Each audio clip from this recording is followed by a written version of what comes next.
नमस्कार दोस्तों, स्वागत है आप सभी का हिस्ट्री 365 में। मेरा नाम है चंद्रेश उपाध्याय और आप देख रहे हैं हिस्ट्री 365। तो जैसा कि आप सभी को पता है कि हमारा जो राजपूत वंश था वो हमारे पिछले क्लास में जो था वो हो चुका है और आज से जो है हमारा कश्मीर वंश जो है वो स्टार्ट है। यानी कि आज हम कश्मीर वंश के बारे में जो है वो सारी बातें करेंगे। तो आप इस चीज को नोट कर लीजिए कि हम कश्मीर वंश के बारे में बात कर रहे हैं आज।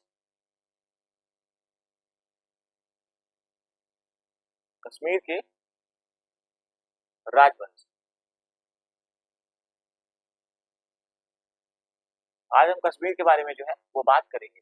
सबसे पहले हम देखेंगे कश्मीर में हमें कौन कौन से राजवंश हैं वो देखने को मिल जाते हैं। एक चीज आपको बता दूं, कश्मीर का जो हमें इतिहास का जो स्रोत देखने को मिलता है वो कल्हड़ की राज तरांगड़ी में देखने को मिल जाता है। तो आप इसको भी एक जगह पे नोट कर लीजिएगा। इसका जो स्रोत जो है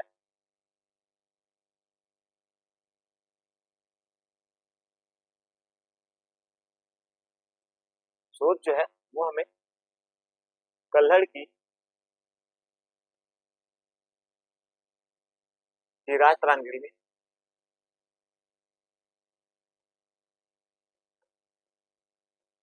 मिलती है, राज तरांगड़ी मिलती है। आपको बता दूं कि जो कल्हड़ की राज तरांगड़ी लिखी गई है ये हमें आधुनिक भारत का पहला इतिहास जो है वो लेखक देखने को मिल जाते हैं। यानी कि हम देखेंगे कि भारत के जो हमें पहले इतिहासकार जो है वो कल्हड़ के नाम से जाने जाते हैं।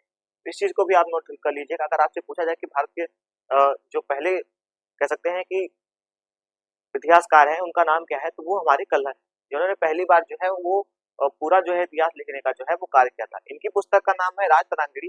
इसका जो आशय होता है, शब्द का आशय जो यह होता है कि राजाओं की नदी, यानी कि आप देखेंगे राजाओं की जो नदियां हैं उसके इन्होंने अपन जो है वो अपना जो है वो संग जो है वो दिया है।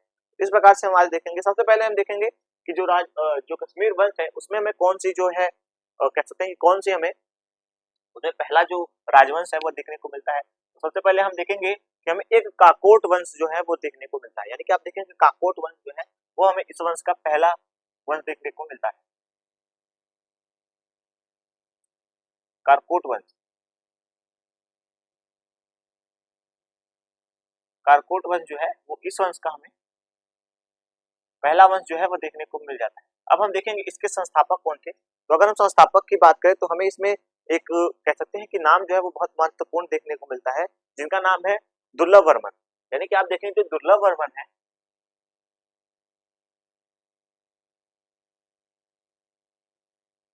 संस्थापक जो है वो है दुर्लभ वर्मन।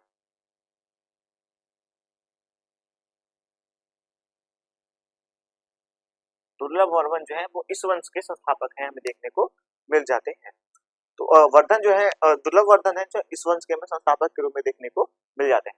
अब हम देखेंगे इनके बारे में जो हमें बात महत्वपूर्ण तथ्य है वो क्या क्या देखने को मिलती है। तो आपको बता दूं कि इनके बारे में एक महत्वपूर्ण तथ्य हमें देखने को यह मिलता है, इन्होंने जो है वो आप देखेंगे कि जो गोगनंद वंश है उसको जो है उसको उसके अंतिम शासक जो थे बालादित्य, उनको जो है हत्या उनकी कर करके उसके बाद जो है वो ये 7वीं शताब्दी में जो है वो अपने इस वंश की जो है स्थापना कर देते हैं।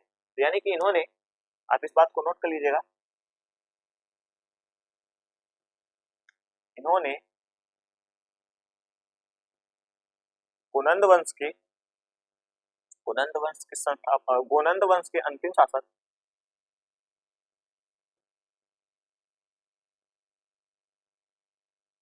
शासक बालादित्य को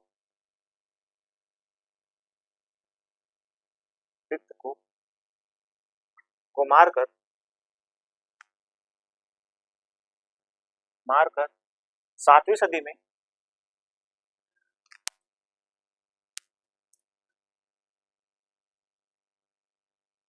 7वीं सदी में कुकट वंश का जो है कारकोट वंश का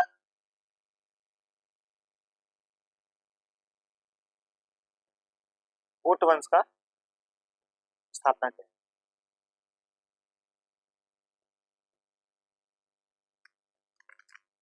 स्थापना जो है वो किया था। ऐसा वर्णन जो है हमें इनके बारे में देखने को मिल जाता है। ये काफी महत्वपूर्ण तथ्य है जो हमें देखने को मिल जाता है। आपको बता दूं गोनंद वंश की एक हमें प्रसिद्ध जो है वो रानी देखने को मिलती है। इनके बारे में जो हमें जानकारी मिलती है, इनका नाम है यशोवती। यानी कि जो हमें एक राजवंश देखने को मिलता है गोनंद वंश, कुनंद वंश की एक हमें प्रसिद्ध रानी देखने को मिलती है।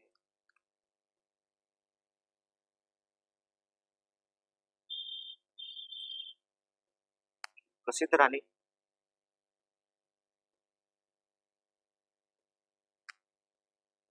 प्रसिद्ध रानी जो थी, इनका जो हमें नाम देखने को मिलता है, आप देखेंगे कि जो हमें इनका नाम देखने को मिलता है वो यशोवती देखने को मिलता है।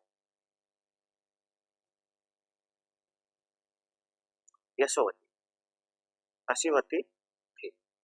ये तो रहा हमने जो कोकट वंश के पहले हमें वंश देखने को मिलता है, कारकोट वंश के जो पहले हमें वंश देखने को मिलता है, हम उसके ऊपर जो थोड़ी सी चर्चा थी वो कर ली, ताकि आपका एक कह सकते हैं जो क्रम था वो सही से सेट हो सके। उसके बाद हम देखेंगे, अब हम इनके बाद जो है वो अब इनके बारे में देखने का जो है प्रयास करेंगे। आपको बता दूं कि हर्ष जो थे, कन्नौज के हर्ष,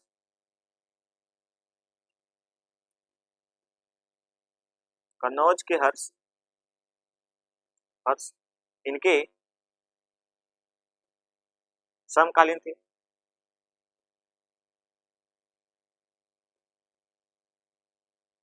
समकालीन थे, यानी कि जो कन्नौज के हर्ष थे वो इनके समकालीन थे। इन दोनों के जो मैत्रीपूर्ण जो है वो हमें जो है कह सकते हैं संबंध देखने को मिल जाता है। आपको बता दूं कि ह्वेन सांग जो थे, इन्होंने कह सकते हैं कि दुर्लभवर्धन के ही समय में, दुर्लभवर्धन जो थे उन्हीं के समय में जो है कश्मीर में जो है वो 2 वर्ष तक जो है वो वहाँ पे रहा था। और उसके बाद जब वो वहां से रह के वापस आए थे, तो आप देखेंगे कि जो कश्मीर में कश्मीर के शासक कश्मीर के शासक दुर्लभवर्धन ने हर्ष को जो है वो महात्मा बुद्ध कह सकते हैं जो महात्मा बुद्ध के दांत थे और केस थे, वो उनको उन्होंने भेंट किया था। तो ऐसा वर्णन जो है वो हमें देखने को मिल जाता है। हम इसको इसमें रख देते हैं, उसको भी लिख लेते हैं।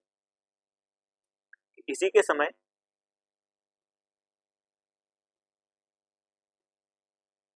इसी के समय हर्षवर्धन अ, इसी के समय वेंगसांग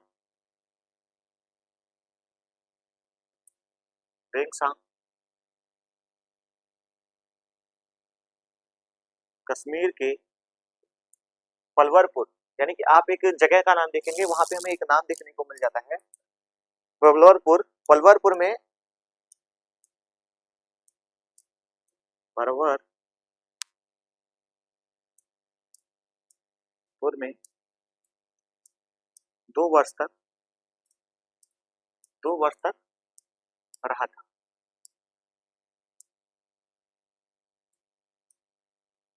हाँ, हाँ। ऐसा वर्णन हमें इनके बारे में देखने को मिल जाता है।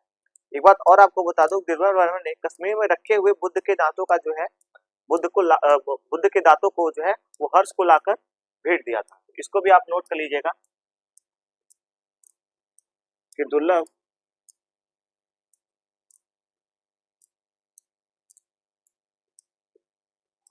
ने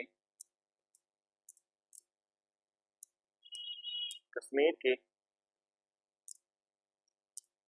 कश्मीर में रखे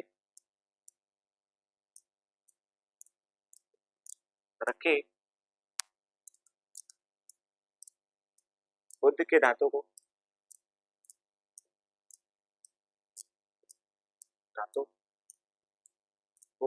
हर्ष को हर्ष को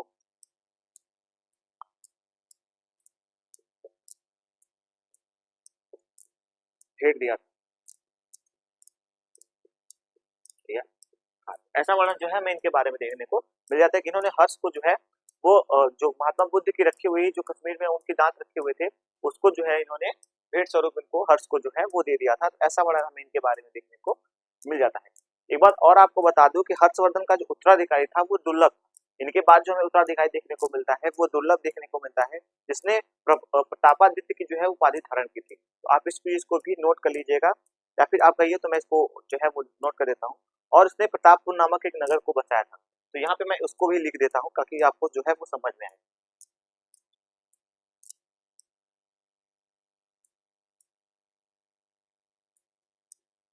इसके पश्चात पश्चात इसका पुत्र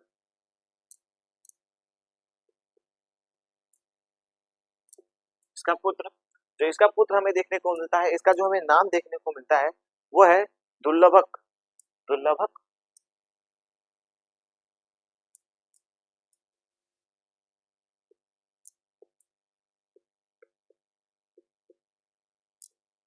शासक बना जिसने प्रतापादित्य की प्रतापादित्य की दित्य की प्रतापादित्य की उपाधि धारण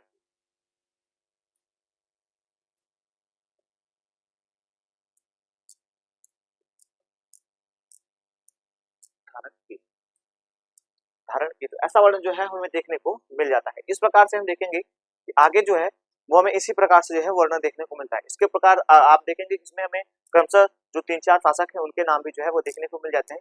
लेकिन जो महत्वपूर्ण हमें शासक देखने को मिलता है उसका नाम जो हमें देखने को मिलता है वो ब्रजादित्य है, जिसने इसके समय में ही जो है वो कश्मीर का जो है वो आक्रमण, कश्मीर पर जो है अरबों का जो है वो आक्रमण हमें देखने को मिल जाता है। आपको बता दूं कि जो अब हमारे शासक हैं वो है ललितादित्य मुक्तपीठ, यानी कि आप देखेंगे जो ललितादित्य है मुक्तपीठ उनके ऊपर जो है वह हम चर्चा करेंगे। इसके बीच में हमें देखेंगे कि चंद्रापीठ जो है उनका नाम हमें देखने को मिलता है ब्रजादित्य, यानी कि जो ब्रजादित्य है इन्हीं के समय पे जो है वो कश्मीर पे जो है वो अरबों का आक्रमण होता है।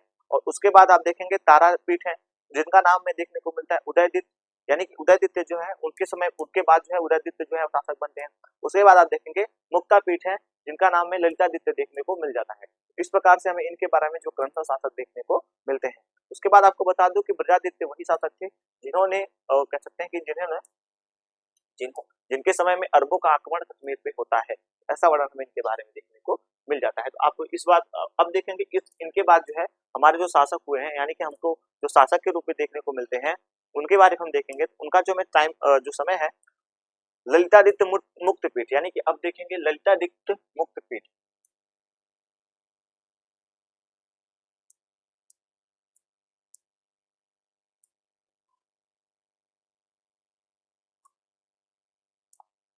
मुक्त पीठ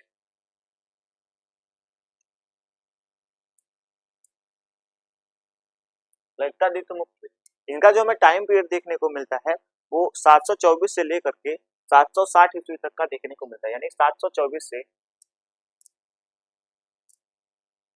760 ईस्वी तक का टाइम पीरियड इनका हमें देखने को मिल जाता है। अब हम देखेंगे कि जो कोट वंश के यह सबसे प्रतापी हमें शासक जो है वह देखने को मिल जाते हैं, यानी कि आप देखेंगे यह जो है वो इस वंश के सबसे प्रतापी शासक है। इनके बाद जो है जो दुर्लभ वर्धन है इनके बाद जो है ये हमें एक महाशासक के रूप में देखने को मिल जाते हैं। तो अब हम इनके ऊपर थोड़ी सी चर्चा जो है वह कर लेते हैं। आपको बता दूं कि इन्होंने इनको इस वंश का सबसे महान शासक कहा जाता है।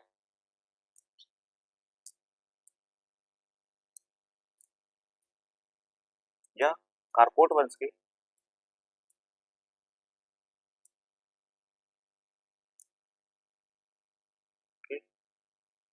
सबसे महान शासक थे।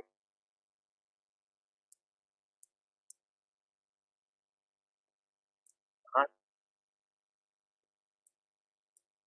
शासक थे, यानी कि ये इस वंश के सबसे हमें महानतम शासकों में से एक जो है वो देखने को मिल जाते हैं, यानी कि आप देखेंगे एक महान शासक थे।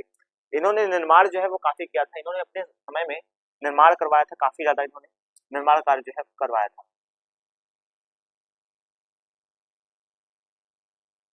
ठीक है, इन्होंने निर्माण कार्य जो है वो करवाया था।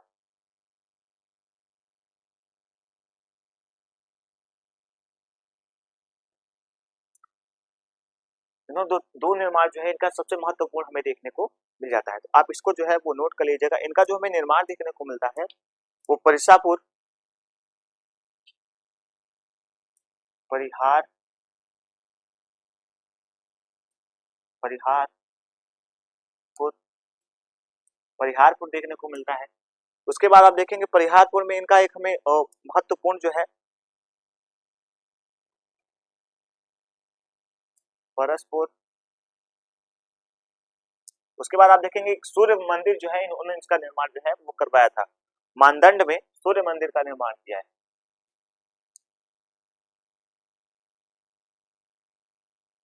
मानदंड में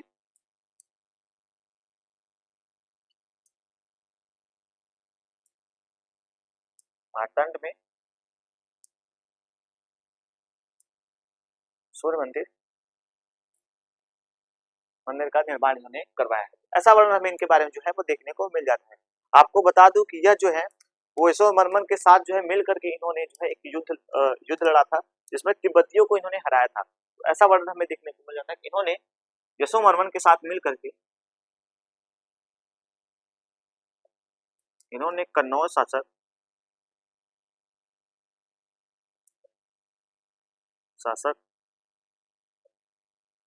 यशोवर्मन के साथ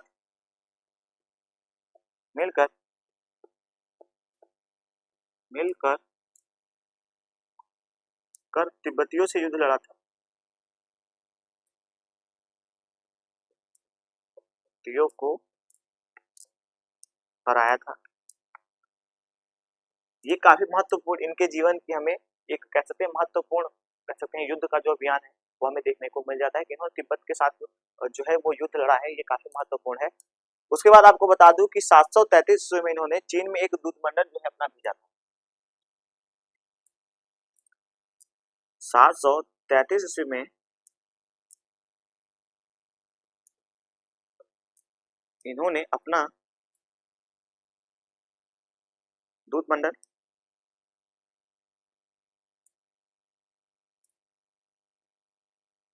भेजा था। इन्होंने अपना एक दूत मंडल जो है वो चीन भेजा था। दूत मंडल जो है वो चीन भेजा था।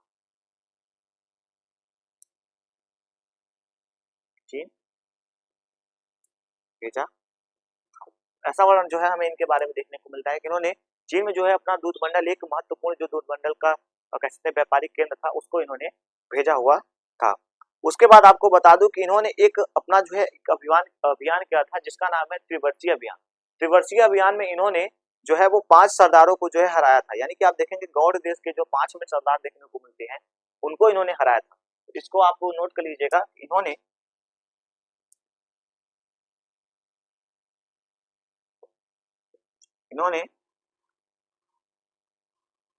अपने त्रिवर्षीय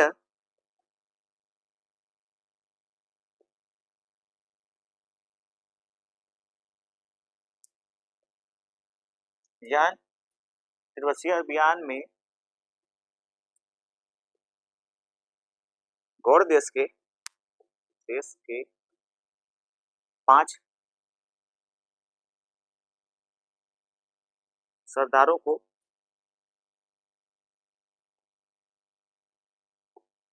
हराया। यानी कि जो हमें 5 सरदार देखने को मिलते हैं उनको इन्होंने हराया था। तो ऐसा वर्णन हमें इनके बारे में जो है वह देखने को मिलता है कि जो 5 सरदार है उनको इन्होंने हराया था। उसके बाद आपको बता दूं कि इस समय जब इस युद्ध से लौटे थे उसी समय जो इन्होंने जो है वो हर्षवर्धन के कन्नौज पर जो है वो आक्रमण कर दिया था और आक्रमण करने के बाद कन्नौज को जो है वो अपने राज्य में जो है वो मिला लिया था। इस बात को आप नोट कर लीजिएगा, ये भी महत्वपूर्ण तथ्य है कि इस अभियान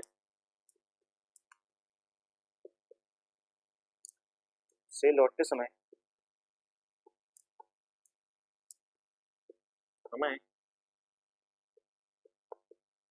इन्होंने कन्नौज पर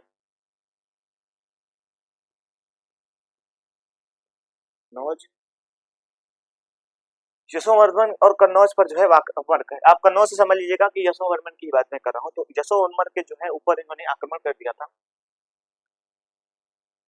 कन्नौज पर आक्रमण कर इसे अपने राज्य में मिला लिया। ऐसा वर्णन हमें देखने को मिल जाता है। तो इस प्रकार से हमने इनके बारे में जो सारी बातें हैं वह देख ली। आपको बता दूं कि यशोवर्मन के जो दरबारी थे वो वामपति और कह सकते हैं कि एक भभूति है जो वो हमें देखने को मिल जाते हैं। यानी कि आप देखेंगे भभूति और वामपति जो है वो उसमें जो हमें ये कन्नौज पे आक्रमण करते हैं तो उस समय यह जो थे वह इनके दरबारी हुए थे। लेकिन दरबारी होने के साथ जब इन्होंने देखा कि ये ज्ञानी है, विद्वान है, इनको जो है अपने साथ जो है वो अपने राज्य में लेकर चले आते हैं। जो अपने राज्य में लेकर आते हैं यानी कश्मीर लेकर चले आते हैं तो ये यहीं पे जो है वो निवास स्थान अपना या बना लेते हैं विद्वान। उसके बाद आपको बता दूं कि ललितादित्य जो मुक्तपीठ है इनका जो मृत्यु होता है ये ठंड के कारण हो जाता है। तो आप इसको भी नोट कर लीजिएगा। यहाँ पे मैं लिख देता हूँ बाकी जो पॉइंट है आप नोट कर लीजिएगा। कन्नौज पर कन्नौज में दो विद्वान जो थे वो निवास कर रहे थे, जो कि हमें नाम देखने को मिलता है कन्नौज में यशोवर्मन के दरबार में वाकपति एवं भरभूत।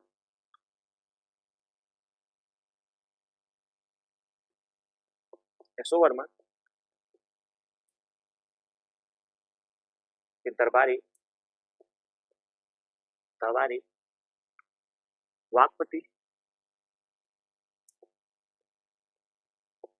वाकपति और भरभूति।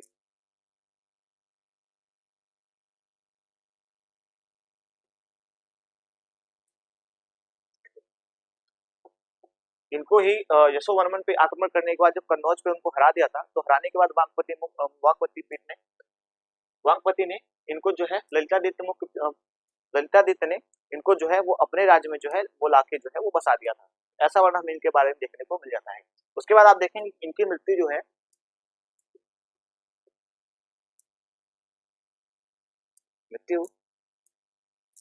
ठंड से हुई थी। आपको पता है कि कश्मीर में बहुत सारा ठंड पड़ता है, तो इसको ठंड से इनकी जो है वो मृत्यु जो है वो हो गई थी। इस प्रकार से हमने देखा इनके बारे में, यानी कि आप देखेंगे कि जो हमारे कारकोट वंश था इसको हमने आज पूरी तरह से देख लिया। तो कश्मीर के जो हमें ये पहले राजवंश देखने को मिलते हैं, तो कश्मीर के पहले राजवंश के ऊपर जो है वो हमने चर्चा कर ली, और उसके बाद जो है वो हम आगे जो अपनी क्लास होगी उसमें हम बाकी के जो कश्मीर के वंश है हम उनको जो है वो चर्चा करेंगे। तो चलिए एक बार जो है हम इसको रिवाइज कर लेते हैं, ताकि आपको जो है वो पूरी तरीके से जो है वो इस क्लास का जो मर्म है वो समझ आ सके। तो जैसा कि आप सभी को पता है कि आज का जो हमारा सेशन था वो कश्मीर के जो राजवंश है उनके ऊपर जो है वो आधारित था। यानी कश्मीर के जो राजवंश हमें देखने को मिलते हैं भारत के इतिहास में, हम उनके ऊपर जो है वो चर्चा कर रहे हैं। और इन सभी के बारे में जानने का एक हमें जो मुख्य स्रोत देखने को मिलता है वो कल्हड़ द्वारा रचित राजतरंगिणी नामक एक ग्रंथ में हमें इन सभी के बारे में जो है वो महत्वपूर्ण जो तथ्य है, कैसे महत्वपूर्ण जानकारी है वो हमें इनके इस पुस्तक में देखने को मिल जाती है। इस प्रकार से हम देखेंगे पहला जो हमें इस वंश यानी कि जो कश्मीर का जो है पहला वंश देखने को मिलता है, उसमें हमें पहला जो वंश देखने को मिलता है वह है कारकोट वंश। यानी कि आप देखेंगे जो कारकोट वंश है यह कश्मीर के राजवंशों में हमें पहला वंश जो है वो देखने को मिल जाता है। तो चलिए पहले हम इसके बारे में एक प्रारंभिक जो बातें हैं वो देख लेते हैं। आपको बता दूं कि इसके जो संस्थापक थे उनका जो नाम था वो था दुर्लभ वर्धन। यानी कि जो दुर्लभ वर्धन थे वो इस वंश के हमें संस्थापक के रूप में जो है वो देखने को मिल जाते हैं। तो हम दुर्लभ वर्धन के बारे में जो है बात कर रहे थे। जो दुर्लभ वर्धन थे इन्होंने जो है इन्होंने गोनंद वंश के एक संस्थापक एक कह सकते हैं कि अंतिम शासक थे, जिनका नाम था बालादित्य। बालादित्य को इन्होंने मार करके जो है वो 7वीं सदी में जो है वो कारकोट वंश की जो है वो स्थापना की थी। इस प्रकार से हमने इनके बारे में जो है ये जो जानकारी है वो देखने को मिलती है कि इनके बारे में जानकारी का एक मुख्य स्रोत है। इन्होंने गोनंद वंश के अंतिम शासक जो बालादित्य हैं उनको इन्होंने पराजित किया था, और पराजित करने के बाद जो है 7वीं सदी में इन्होंने कारकोट वंश की स्थापना कर दी थी। ऐसा वर्णन हमें इनके बारे में देखने को मिल जाता है। आपको बता दूं कि जो गोनंद वंश है इसके एक हमें प्रसिद्ध शासक देखने को मिले, यानी कि आप देखेंगे एक हमें प्रसिद्ध रानी देखने को मिली है जिनका नाम हमें यशोमती देखने को मिलता है। यशोमती जो थी वो गोनंद वंश की एक हमें महत्वपूर्ण जो है शासक के रूप में देखने को मिल जाती है। उसके बाद आपको बता दूं कि जो दुर्लभ वर्धन थे इनके जो समकालीन थे, तो आप देखेंगे कन्नौज के जो हर्षवर्धन है, हर्षवर्धन जो है वो इनके समकालीन हमें देखने को मिल जाते हैं। यानी कन्नौज के जो हर्षवर्धन थे वो कह सकते हैं कि दुर्लभ वर्धन के जो है वो समकालीन हमें देखने को मिल जाते हैं। आपको बता दूं कि दुर्लभ वर्धन के समय में ही हमें कश्मीर में जो है वो हेंग स्वांग नामक जो चीनी एक यात्री हैं वो आते हैं, और 2 साल तक जो है वो वहां में एक परवलपुर है वहां पे 2 वर्ष तक जो है वो निवास करते हैं, वहां पे अपना व्यतीत करते हैं, वहां पे अपना जो है वो जानकारी का एक मुख्य स्रोत के रूप में जो है वहां पे वो बिताते हैं। आपको बता दूं कि दुर्लभ वर्धन ने ही कश्मीर में रखे हुए जो बुद्ध के कह सकते हैं बुद्ध की जो दांतें थी, जो उनकी अस्थियां थी, अस्थियों में जो उनके दांत थे, उसको उन्होंने हर्ष को जो है वो भेंट स्वरूप जो है वो प्रदान किया था। ऐसा वर्णन हमें इनके बारे में देखने को मिल जाता है। इनके पश्चात जो है इनके पुत्र जो है वह दुर्लभ को जो है वह शासक जो है वो बनते हैं। इनके बारे में कुछ महत्वपूर्ण जानकारी देखने को मिलती। इन्होंने प्रतापादित्य की जो है वो उपाधि धारण की, तो ऐसा वर्णन हमें देखने को मिल जाता है। उसके बाद भी हमें 2-3 जो शासक हैं वो देखने को मिलते हैं, लेकिन उनके बारे में भी कुछ हमें महत्वपूर्ण बातें जो है वो देखने को नहीं मिलती, इसलिए हम उनको स्किप करते हुए जो है वो हम अपने अपने इस वंश के जो सबसे महत्वपूर्ण शासक है, जिनका नाम हमें ललितादित्य मुक्तपीठ देखने को मिलता है, हम उनके ऊपर जो है वो चर्चा करेंगे। तो सबसे पहले देखेंगे कि इनका जो हमें टाइम पीरियड देखने को मिलता है वो कब से कब तक का देखने को मिल जाता है। जो ललितादित्य मुक्तपीठ थे, इनका जो हमें टाइम पीरियड देखने को मिलता है वो 724 से लेकर 760 ईस्वी तक का जो टाइम पीरियड है वो हमें इनका देखने को मिल जाता है। जब कोकट वंश के सबसे काकोट वंश के या सबसे प्रतापी शासक हमें देखने को मिलते हैं।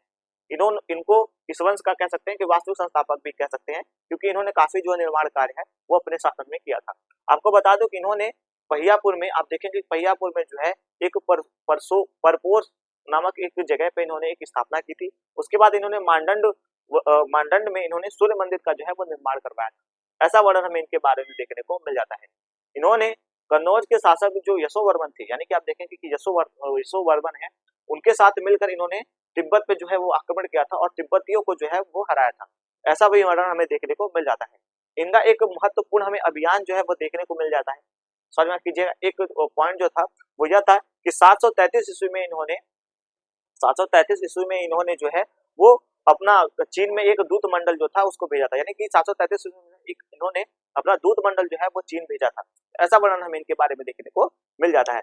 इन्होंने एक त्रिवर्षीय जो है वो अभियान चलाया था, जिसमें इन्होंने जो गौड़ देश के जो कह सकते हैं कुछ सरदार थे, यानी 5 सरदारों का हमें वर्णन देखने को मिलता है। जो गौड़ देश के 5 सरदार थे, इनको इन्होंने पराजित किया था। लेकिन इस अभियान से लौटने के बाद इन्होंने कन्नौज पे जो है वो आक्रमण कर दिया, और कन्नौज पे आक्रमण करने के बाद जो वहां के शासक यशोवर्मन थे उनको पराजित कर दिया।